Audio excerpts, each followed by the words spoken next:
Hello dear students, ये आपका geography का जो है से क्लास जो है से आपका थ्योरी है। ठीक है, क्लास थ्योरी है सब्जेक्टिव का, जो इसमें इंपॉर्टेंट आपको तो बताया जा रहा है क्या इंपॉर्टेंट क्वेश्चन ही अभी चल रहा है। ठीक है, जो बोर्ड से रिलेटिव है, तो जितने भी आपके क्वेश्चन मिलेंगे सारे बोर्ड से रिलेटिव रहेंगे। इन सभी क्वेश्चनों को आप एक एक करके क्या करेंगे, देखेंगे, समझेंगे। पिछले वीडियो में हमने 11 क्वेश्चन का सॉल्यूशन साथ में दिया था, सॉल्यूशन था और क्वेश्चन आंसर साथ में था। तो 11 वीडियो जो भी वो 11 क्वेश्चन थे, 11 क्वेश्चन जो भी थे वो सभी आपके इंपॉर्टेंट थे। आज इसी में 10 क्वेश्चन रहेंगे आपके बीच, जो ये भी आप लोगों के लिए बीच क्या है, इंपॉर्टेंट है। उसी क्वेश्चन में ऐड होने का था, लेकिन किसी कारणवश से हमको टाइम नहीं था, इसके लिए हम क्या हो गए थे, निकल गए थे उतना ही जैसे क्वेश्चन करवा के। फिर वही क्वेश्चन आपका वहीं से स्टार्ट है, 11 से जहां तक करवाए थे यहां से 12 से स्टार्ट रहेगा, वही क्वेश्चन का था। तो इन सभी क्वेश्चन को आप एकत्रित करके क्या करेंगे, देखेंगे ध्यानपूर्वक। चलिए हम अपने क्वेश्चन की ओर चलते हैं। आज का हमारा क्वेश्चन कह रहा है क्या, क्वेश्चन हमारा कह रहा है कि ऊर्जा के अनवीकरणीय परंपरागत स्रोत क्या है। ऊर्जा के अनवीकरणीय परंपरागत स्रोत, देखिए ऊर्जा के स्रोत पूछ रहे हैं ना, अनवीकरणीय परंपरागत स्रोत क्या है। तो ऊर्जा के अनवीकरणीय स्रोत वह स्रोत है जिसका यानी भंडार सीमित, इसके अंतर्गत कोयला, पेट्रोलियम, नेचुरल गैस आदि आते हैं। मतलब कि ऊर्जा के अनवीकरणीय वह संसाधन होते हैं जिनका भंडार सीमित होता है। उनका भंडार क्या होता है आप जानते हैं, एक होता है नवीकरणीय, एक क्या होता है नवीकरणीय, और एक होता है आपका अनवीकरणीय, है ना। एक होता है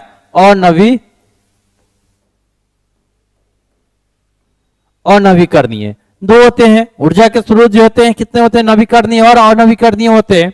नवीकरणीय में आपका भंडार सीमित नहीं रहता है, लेकिन अनवीकरणीय में आपका भंडार क्या होता है, सीमित होता है। जैसे कि आपका कोयला हो गया, पेट्रोलियम हो गया, नेचुरल गैस हो गया आदि, ये सब अगर इसकी मात्रा अगर खत्म हो जाती है तो इसे बनने में कितने लाखों वर्ष, कितने यानी साल जो है से लग जाते हैं इसको फिर से तैयार होने में। इसलिए हमारे जो संसाधन होते हैं, कुछ ऐसे संसाधन होते हैं, ऊर्जा के संसाधन जो होते हैं आपके, कुछ ऐसे संसाधन होते हैं बाबू, जिनका जो है से मान के चलिए उपयोग हम सीमित मात्रा में ही करते हैं, सीमित मात्रा में ही करते हैं, और उस सीमित मात्रा में ही करना चाहिए। क्योंकि अगर ज्यादा अगर हम उसका बेफाजुल अगर उपयोग करते हैं तो हमें जो है से उस ऊर्जा का संसाधन का बहुत फिर दिक्कत का सामना करना पड़ जाता है ना। तो इसी कंडीशन से जो है से आपका ऊर्जा का कुछ संसाधन जो है वो सीमित भंडार में है, जैसे कि अनवीकरणीय हो गया, है ना। आप जल संसाधन की बात करें तो जल संसाधन मिलने के लिए तो आपको ज्यादा मिलता है, लेकिन उसका भी संसाधन जो है से निश्चित तौर पे जो है से उपयोग के हिसाब से ही करना चाहिए। जितना आपके उपयोगी लायक है उतना ही आप उपयोग करें, है ना। चलिए अगला बात करते हैं, मानव विकास के उपागम कौन से हैं। मानव विकास के उपागम पूछते हैं। देखिए मानव विकास के उपागम यानी मानव का जो विकास होता है, विकास किस कंडीशन से होता है, कैसे होता है ना। यानी अगर कोई व्यक्ति, एक साधारण तौर पर मानव मान लीजिए, और मानव की ही बात क्वेश्चन में कर रही है तो मानव की ही बात करते हैं। एक साधारण तौर पर मानव है, वो मानव ऑटोमेटिक ग्रोथ कैसे करते हैं, आखिर उनमें क्या लक्षण या किस तरीके से जो है परिवर्तन दिखता है जो ग्रोथ करते हैं। तो उनकी सारे चीज पर डिपेंडेंट करेंगे। उनकी हम स्वास्थ्य पर देखेंगे, स्वास्थ्य पे देखेंगे, उनकी आय पे देखेंगे, आय के बाद जो है निवेश कितना कर रहे हैं बउआ, खर्च कितना कर रहे हैं और बचत कितना कर रहे हैं, ये सारे चीज हम उन पर क्या करते हैं, ध्यान देते हैं। तो सबसे पहला आपका रहा आय उपागम। कौन सा है, आय उपागम, जिसको हम इनकम बोलते हैं। आय को हम क्या बोलते हैं, इनकम। इनकम आय मतलब जो हम जितना क्या करते हैं, कमाते हैं, यानी हमारी इनकम कितनी होती है। जैसे कि महीना का किसी का 20,000, 25,000, 30,000, 40,000, 10,000, 15,000 इस तरीके का आय होता है, तो उनका इनकम हो गया कि इतना है ना। कहता है आय उपागम मानव विकास का पुराने उपगमों में से एक है, पुराने उपगमों में से एक है। इसके अंतर्गत मानव विकास का आय के साथ जोड़कर विश्लेषण किया जाता है। आय का स्तर ऊंचा होने पर मानव विकास का स्तर भी ऊंचा होता है ना। अगर जिस व्यक्ति की अगर आय अगर कम होती है, निम्न होती है, तो उनकी देखिएगा कि विकास उनकी निम्न स्थिति से क्या होती है, विकास होती है। विकास तो करते हैं लेकिन निम्न स्थिति यानी कम स्थिति यानी कम जैसे ग्रोथ करती है। लेकिन जिसकी अगर ज्यादा है तो वो ज्यादा ग्रोथ करता है। जैसे कि अगर बात कर ले सपोज डेट हम अगर बात करें बाबू राम और श्याम की, बात कर ले हम किसकी, राम और श्याम की, है ना। राम अगर श्याम की बात करते हैं बाबू, तो राम की एक मंथ का इनकम कितना है, 15,000 है ना। और श्याम की एक महीने का इनकम कितना है, 25,000 है ना, यानी 25,000 है। तो आप लोग बताएं कि राम ग्रोथ करेगा ज्यादा या श्याम ग्रोथ करेगा ज्यादा। तो आप कहिएगा बेसिक श्याम ही करेगा। हाँ, श्याम ही करेगा। क्यों? अब देखिए श्याम करेगा, लेकिन हम यहां पे कह देंगे कि श्याम ग्रोथ नहीं भी कर सकता है, राम ग्रोथ करेगा। अब कैसे? अब डिपेंडेंट आ जाती है। जब आय होती है तो आय के साथ साथ बचत भी होती है ना। बचत होती है, खर्च भी होती है खर्च भी होती है। खर्च के बाद ही ना बचत होती है जी, खर्च होती है। अब हम कह दे कि राम और श्याम दो व्यक्ति हैं, तो राम की आय 15,000 है और श्याम की आय कितनी है, 25,000 रुपया है। लेकिन राम के यहां मेंबर जो है ना 5 मेंबर है, लेकिन वही अगर बात करें श्याम की तो इसके यहां 10 मेंबर है, 10 मेंबर है। इनकी खर्च पर मंथ का अगर हम मान लें कैलकुलेशन करके तो 8,000 रुपया हम खर्च मान लेते हैं। क्लियर है? लेकिन अगर इनकी अगर हम खर्च मान ले, क्योंकि 10 आदमी है, 5 आदमी का 8,000 तो 10 आदमी का 16,000, नहीं इस तरीके का नहीं। इनकम जो है उसके ऊपर डिपेंडेंट करता है, क्योंकि कहता है कि जिसके पास ज्यादा रुपया आता है तो ज्यादा खर्चीली होता है, मतलब कि ज्यादा उसकी फैसिलिटी बढ़ जाती है। जिनकी कम रहती है वो कम। अगर सपोज डेट अगर बात कर ले कि 18 से 20,000 मान लीजिए, अगर ये 20,000 इनकी अगर खर्च है तो बचत इनकी कितनी हो जाएगी, 5,000 है ना। और इनकी बचत कितनी हो जाएगी, 7,000। तो अब बताइए ग्रोथ कौन करेगा? ग्रोथ सपोज यही ग्रोथ करेगा, राम ही करेगा, क्योंकि इससे ज्यादा 2,000 रुपया ज्यादा इनकम यानी जो है इनकम में से क्या करता है, बचत कर लेता है। खर्च करके भी 2,000 बचत कर लेता है। लेकिन इसमें ऐसा कंडीशन नहीं होता। ये तब होता जब इसकी अगर खर्च अगर मान के चले 10,000 पर सिमट जाता, अगर 10,000 पर सिमट जाता खर्च, तो इनकी 15,000 जो है सेविंग आ जाता। और सेविंग आने के बाद जो है बचा लेते हैं। तो वही कंडीशन होता है बाबू कि कभी कभी इस कंडीशन में आए तो लोगों की जो है उस पर डिपेंड करता है कि जब कौन आदमी विकास ज्यादा करता है। तो आप कितना कमा रहे हैं उससे बहस नहीं है, आप बचा कितना रहे हैं वो सबसे बड़ी मायने रखती है आपकी ग्रोथ के लिए, है ना। कि कितना आप क्या करते हैं, बचा लेते हैं। नहीं बाबू, जितना बचा लीजिए।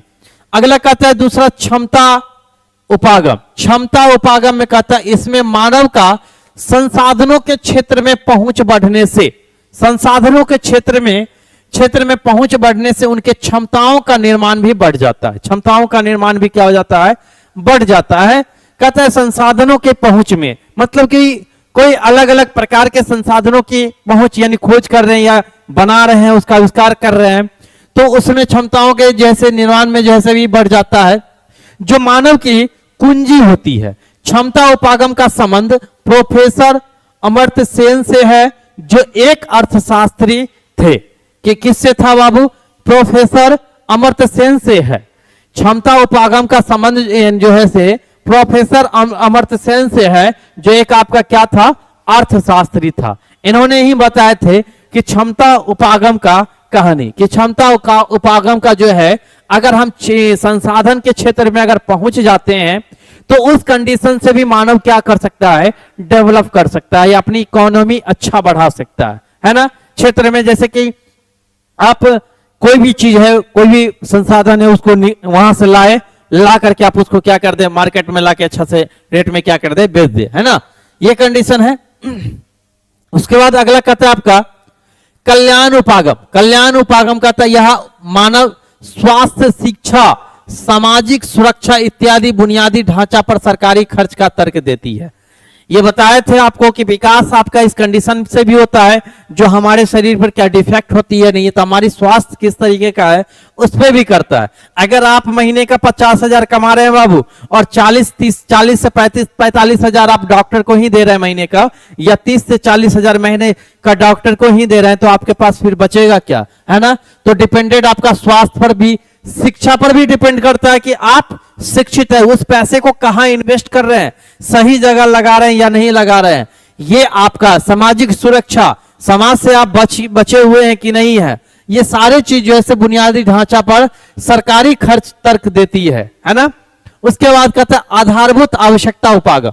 यह उपागम मूल रूप से अंतरराष्ट्रीय संगठन द्वारा प्रस्तावित किया जाता है। आधारभूत आवश्यकता उपागम जो है, यह उपागम मूल रूप से अंतरराष्ट्रीय संगठन द्वारा प्रस्तावित किया जाता है। इसे अंतरराष्ट्रीय संगठन द्वारा ही प्रस्तावित किया जाता है कि कौन सा क्या है, नहीं। चलिए अगला क्वेश्चन कहता है मानव विकास सूचकांक क्या है। मानव विकास सूचकांक, जिसको इंग्लिश में हम लोग ANE, कभी कभी आपको HDI करके दे देगा, ह्यूमन डेवलपमेंट इंडेक्स, है ना। मानव विकास सूचकांक इसका फुल फॉर्म होता है। आपको ऑब्जेक्टिव में HDI का फुल फॉर्म पूछ सकते हैं, या कहेगा HDI का पूरा नाम क्या है, यानी उसी को इंग्लिश में फुल फॉर्म पूछा जाता है ना। तो ह्यूमन डेवलपमेंट इंडेक्स याद रखिएगा। तो मानव विकास सूचकांक यह एक जो है से विश्व स्तरीय सूचकांक है जो विश्व के सभी देशों को स्वास्थ्य, शिक्षा और संसाधनों तक पहुंचने के आधार पर मूल्यांकन कर तैयार किया जाता है। मानव विकास सूचकांक एक ऐसा सूचकांक है जो मानव की स्थिति बताता है कि मानव की स्वास्थ्य कैसा है, उनकी शिक्षा किस तरीके का है, उनकी जैसे विकास डेवलपमेंट किस तरीके का है ना।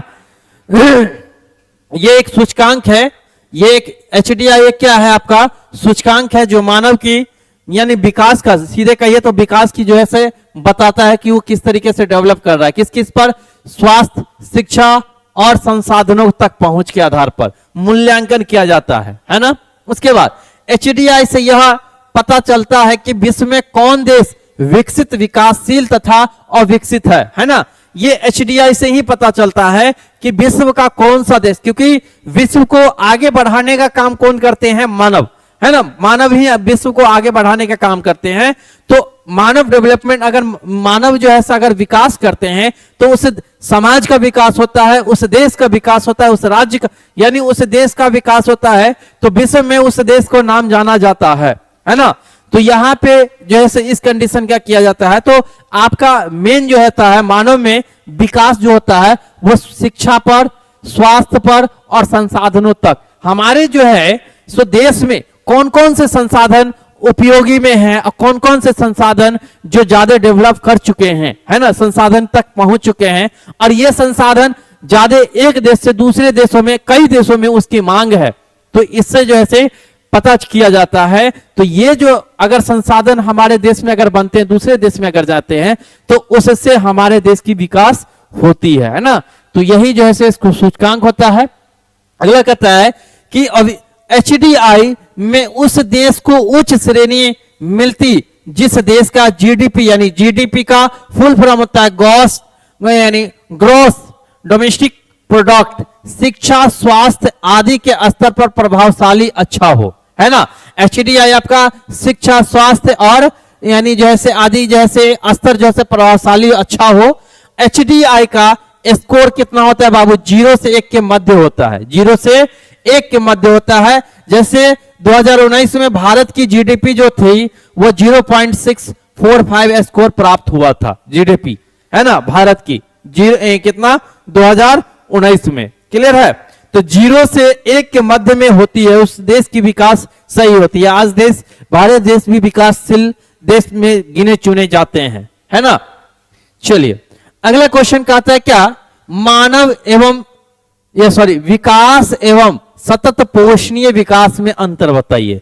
विकास एवं सतत पोषणीय विकास, विकास में कहता है यह एक वृहद बहुआयामी संकल्पना है जिसमें समाज के सभी लोगों के सामाजिक एवं आर्थिक कल्याण पर बल दिया जाता है। विकास जो होता है वो समाज के लिए काम किया जाता है। यह एक बहुआयामी कहते हैं संकल्पना है जिसमें समाज के सभी लोगों को जैसे देखा जाता है, उनकी आर्थिक स्थिति यानी सामाजिक कल्याण, आर्थिक कल्याण पर बल दिया जाता है। सतत पोषणीय विकास में कहता है इसके अंतर्गत वर्तमान पीढ़ी यानी पीढ़ी की आवश्यकताओं की पूर्ति करते हुए भावी पीढ़ियों की आवश्यकताओं की पूर्ति सुनिश्चित करना सम्मिलित है ना। यानी वर्तमान में भी पीढ़ी को देखा जाता है इस सतत पोषणीय के अंतर्गत, और भविष्य में भी इस पीढ़ियों को आगे तक के बढ़ाए रखना ये सतत पोषणीय के अंतर्गत आते हैं। और विकास आपका जो होता है वो पूरे समाज को लेकर के चलते हैं, है ना।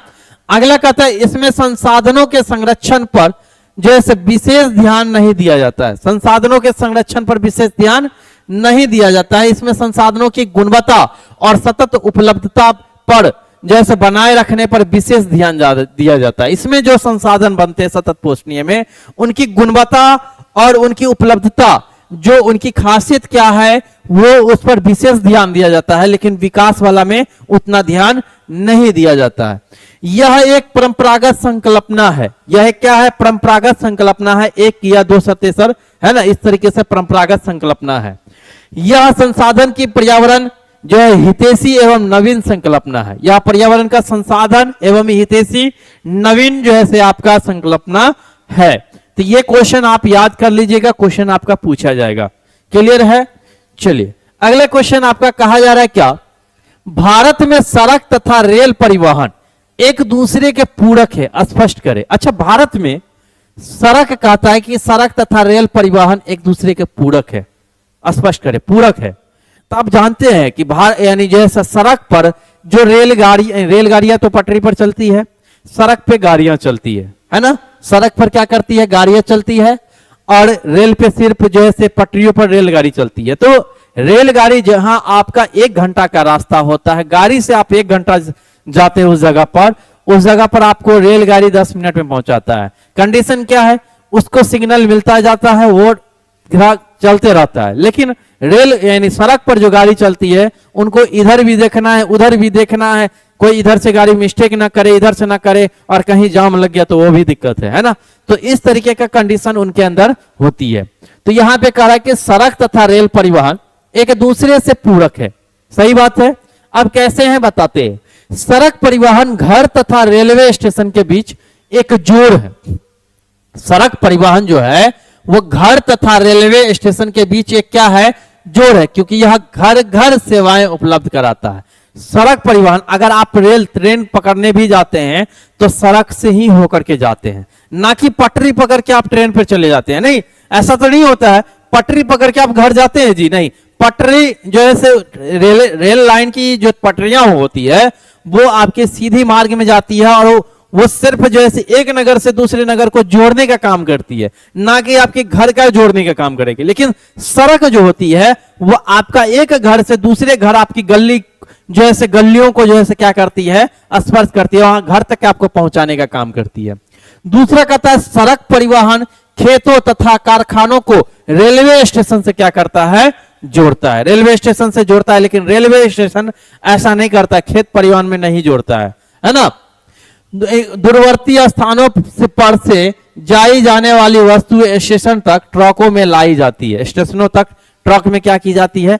अब जो बेसी ज्यादा दूर जाना है तो रेलवे के माध्यम से है, तो सड़क परिवहन होकर के ही जो है से रेलवे का सामान जाता है। जैसे कि ट्रक पर ज्यादा से ज्यादा क्या कर, अगर हम कोई सामान मंगा रहे हैं, ठीक है, सामान मंगा रहे हैं, जैसे कि मान लेते हैं हम गुजरात से कोई सामान मंगा रहे हैं, तो जिस दुकान से हम लेंगे वो दुकान वाले क्या करेंगे? पहले गाड़ी में रखेंगे, गाड़ी में रख देंगे, रख करके वो फिर जो है जाकर के क्या कर देंगे? ट्रांसपोर्ट में डालेंगे।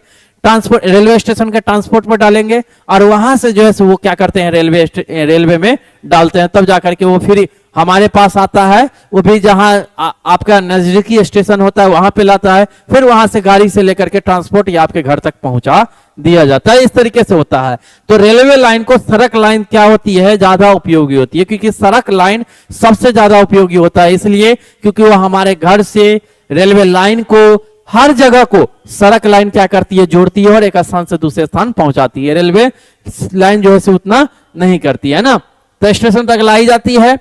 रेल परिवहन भारी वस्तुओं के परिवहन के लिए महत्वपूर्ण है, भारी परिवहन के लिए, जबकि सड़क परिवहन ग्रामीण क्षेत्रों में शहरी बाजार तथा शीघ्र नष्ट हो जाने वाले उत्पादों, फल, सब्जियां, दूध तथा डेयरी उत्पादन के लिए परिवहन के लिए क्या है, महत्वपूर्ण है।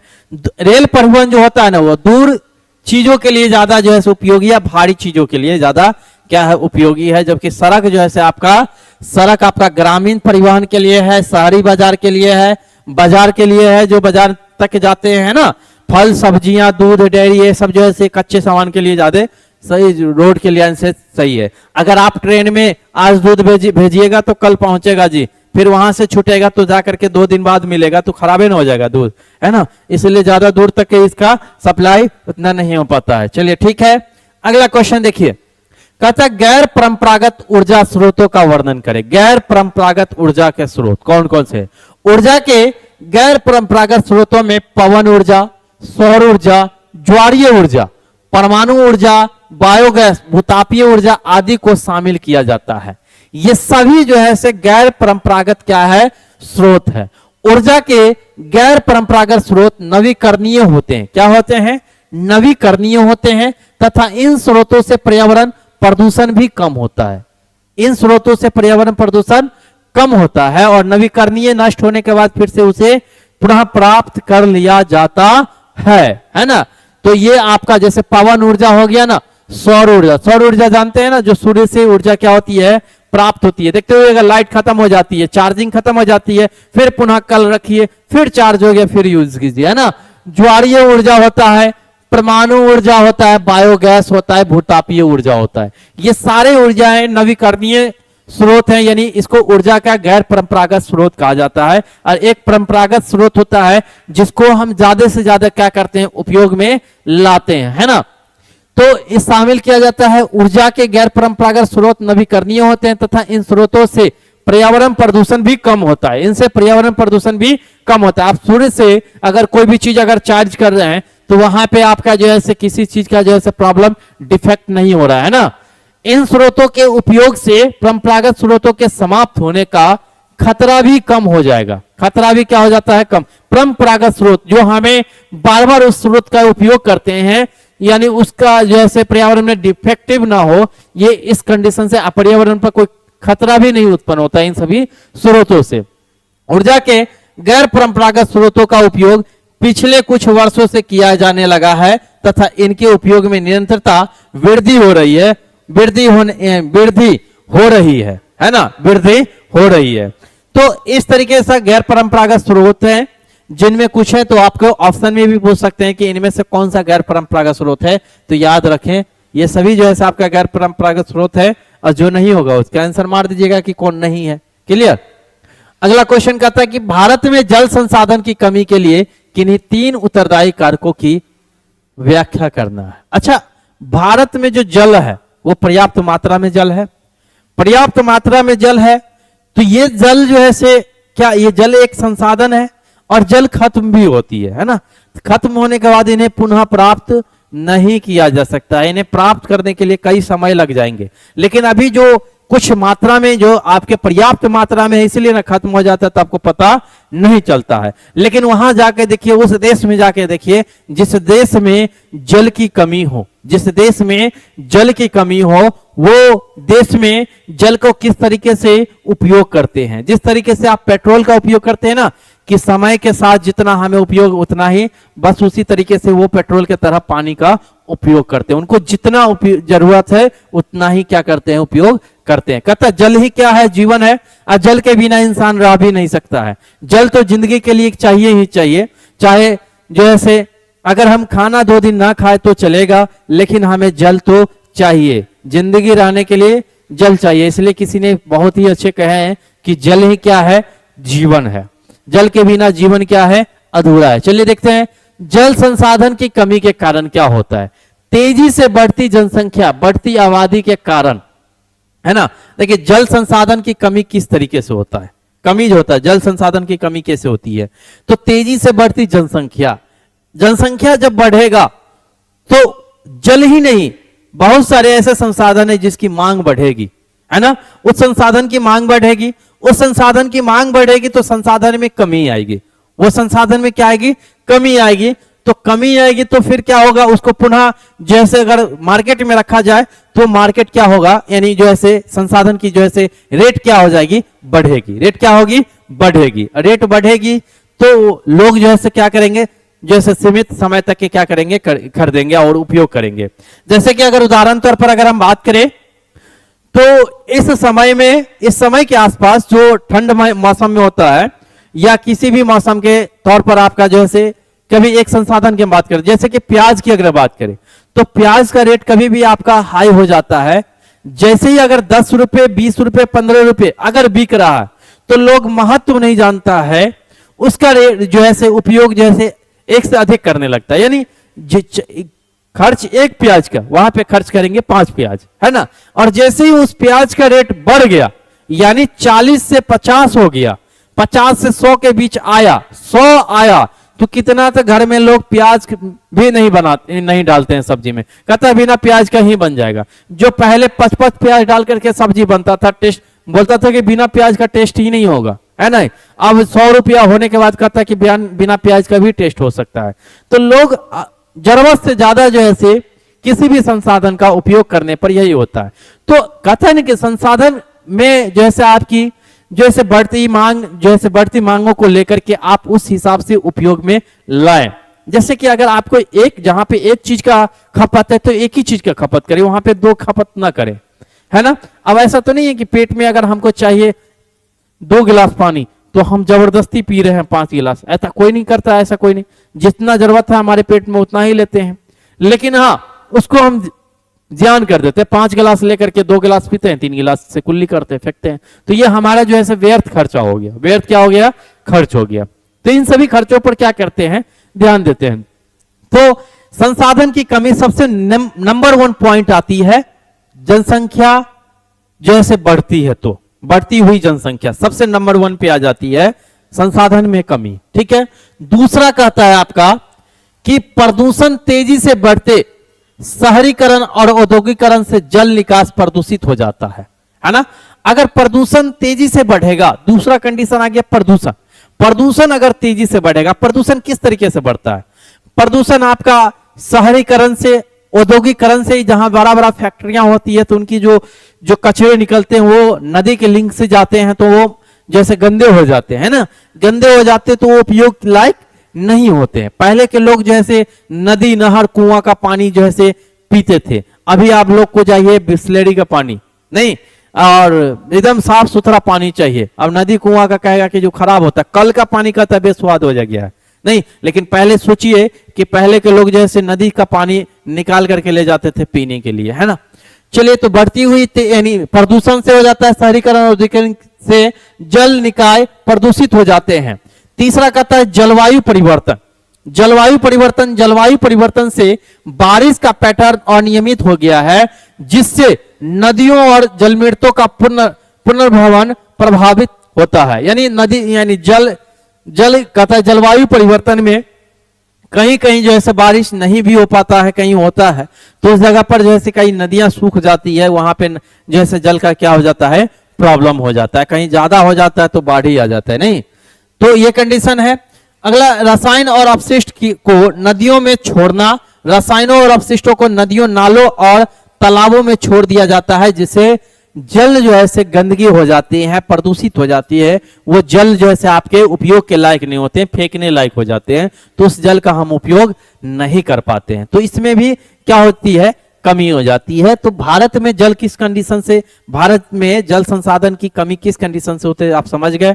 जनसंख्या में, प्रदूषण में, उसके बाद तेजी बढ़ती हुई, यानी प्रदूषण में, जलवायु परिवर्तन में और रसायन अपशिष्ट पदार्थों को जल में मिक्स करने से, है ना, नदियों में छोड़ने से इस तरीके का हो जाता है, तो लोग उस जल को उपयोग में नहीं लाते हैं। इसलिए जल का महत्व समझे और जितनी जरूरत हो आप और अपने समाज में रहने वाले लोगों को भी ये चीज शिक्षा दीजिए कि आप जो है से जल का ज्यादा व्यर्थ नहीं करते हैं, करना चाहिए। देखते होइएगा कहीं क्या करते हैं लोग, नाला लगा देते हैं, टोटी खोल के छोड़ देते हैं, पानी बह रहा है, देखने वाला कोई देख कर जाता है सब, लेकिन किसी का क्षमता ये नहीं होता है कि जाके टोटी को क्या कर दे, बंद कर दे। क्या होता है ना कि वो पानी आप व्यर्थ कर रहे हैं, वेस्ट कर रहे हैं, वही पानी उसके बाद फिर आप दोबारा पानी वो नहीं मिलेगा, तो फिर क्या कीजिएगा, है ना। क्योंकि जिंदगी में सारे चीज आपके लिए सही है, लेकिन अगर एक चीज ना मिले तो आपकी जिंदगी पूरे जो है से दिन खराब है, यानी खत्म हो जाती है ना। पानी के बिना आदमी कुछ नहीं हो पाता है, संभव नहीं है पानी के बिना जिंदगी उसका। क्लियर है। चलिए नेक्स्ट क्वेश्चन आपका कहता है क्या है, भारत में लोहा तथा इस्पात उद्योग के स्थानीयकरण पर टिप्पणी लिखना है। भारत में लोहा इस्पात उद्योग के स्थानीयकरण के प्रमुख कारण निम्नलिखित है। पहला पहला कारण लोह एक्स एवं कोयला जैसे कच्चे माल निकट स्थित होना चाहिए। लोह एक्स एवं कोयला जो है, कोयला जैसे कच्चे माल निकट स्थित होना चाहिए। दूसरा कहता है अन्य उपयोगी खनिज पदार्थों जैसे मैग्नीज, अभ्रक, डोलोनामाइट व चूना पत्थर का मिलना। तीसरा सस्ती एवं सुलभ जल विद्युत शक्ति का मिलना, स्वच्छ जल की आपूर्ति होना। पांचवा में सस्ते एवं कुशल श्रमिकों का मिलना, पर्याप्त पूंजी की व्यवस्था होना, बाजार की सुविधा प्राप्त होना। भारत में लोहा तथा इस्पात उद्योग के निम्नीकरण, स्थानीयकरण जो है आपका पूछ रहा है, स्थानीयकरण पर टिप्पणी लिखना है कि इसकी स्थानीयकरण क्या है, इन्हीं के बारे में। तो 7 है तो 7 को आप लिख दीजिएगा। 5 नंबर का क्वेश्चन आपसे क्या किया जाता है, पूछा जाता है, बस इसी तरीके से आप लिख दीजिएगा। क्लियर है। चलिए अगला क्वेश्चन आपका कह रहा है क्या, भारत में जल संसाधन की कमी के लिए किन्हीं 3 उत्तरदायी कारकों का व्याख्या करें। अभी बताए हैं, वही क्वेश्चन आ गया क्या जी, वही क्वेश्चन आ गया। ठीक है। चलिए अगला क्वेश्चन कह रहा है कि आपका खनिजों का संरक्षण एवं प्रबंधन क्यों आवश्यक है। खनिजों का संरक्षण हमें क्यों करना चाहिए, क्यों करना चाहिए संरक्षण। अगर हम किसी भी खनिज यानी किसी भी संसाधन का अगर संरक्षण नहीं करते हैं तो आने वाले समय में उस संसाधन की कमी हो जाएगी। तो कमी होगी तो उसकी मार्केट वैल्यू बढ़ जाएगी, मार्केट वैल्यू बढ़ जाएगी तो बढ़ने के बाद जो है सो लोग जो है से कम उसका उपयोग करते, यूज करते हैं, है ना। अगर आपके यहाँ मान के चलिए सपोज डेट अगर चावल 20 रुपए किलो दे रहा है, तो आपकी अगर घर में बनाने की जरूरत है 1 केजी चावल, तो वहां पे आप 1.5 केजी भी बना लेते हैं। ऐसा भी होता है क्योंकि 20 रुपया का सामान है, 1.5 किलो बनाए 30 रुपया लगा, ज्यादा नहीं लगा। वही अगर चावल आपको अगर 200 रुपये या 250 रुपये केजी दे दे तो लोग आधा केजी बनाना शुरू करेंगे, कहेंगे कम में खाइए, रोटी ही खाइए, है ना। ऐसा हो जाता है नहीं। चलिए देखते हैं, खनिज पदार्थ समापन संसाधन है। खनिज पदार्थ क्या है, समापन संसाधन है, अर्थात कुछ समय के बाद यह समाप्त हो जाता है और इनकी पुनः पूर्ति संभव नहीं हो पाती है। खनिजों को पुनः निर्मित नहीं किया जा सकता है क्योंकि खनिजों का निर्माण दीर्घकालीन प्रक्रिया के अतः इनका समुचित संरक्षण प्रबंधन आवश्यक है ना। दीर्घकालीन तरीका से जो है किया जाता है, दीर्घकालीन लंबे समय के बाद जो है ये पुनः क्या होता है, प्राप्त होता है। इसलिए वैसे ऐसे खनिज को, जैसे कि अगर बात करें जल की, तो जल अभी आपके पर्याप्त मात्रा में है और जब ये खत्म हो जाएगी, ये संसाधन अगर खत्म हो जाएगी तो ये संसाधन आपकी पुनः प्राप्त करने के लिए बहुत लंबे समय लग जाएंगे, नहीं पुनः प्राप्त करने के लिए। तो इस कंडीशन का होता है। तो ये जो है से आप लोग क्या करें, इसको समझने की कोशिश करें और संसाधन के संरक्षण पर विशेष ध्यान दें आप लोग कि हमें किन किन संसाधनों पर ज्यादा से ज्यादा संरक्षण करने की जरूरत है, उनकी बचाव करनी जरूरत है ना। उसका ज्यादा से ज्यादा बचाव कीजिएगा तो आने वाला समय में ही आपको फायदा करेगा। मार्केट वैल्यू बढ़ता कैसे है, किस तरीके से, जैसे कहते हैं ना, आप लोग कहते हैं कि महंगाई बढ़ गया है, गरीबी बढ़ गया, तो सबसे पहला रीजन महंगाई का बढ़ती जनसंख्या है। क्योंकि यदि अगर हम पहले की बात करें तो 5, अगर मान के चलिए एक जमीन है जैसे 5 कट्ठा, 5 कट्ठा में मेंबर मान लीजिए 3 मेंबर थे, तो 5 कट्ठा में 3 मेंबर अपना जिंदगी गुजारा अच्छी खासी कर लेते थे, नहीं 3 मेंबर अच्छा खासा कर लेते थे 5 कट्ठा में, तो उसमें अन्न भी उगा लेते थे, सारी चीजें ऐसे कर लेते थे, घर भी बस बना भी लिए थे, अच्छे खासा थे।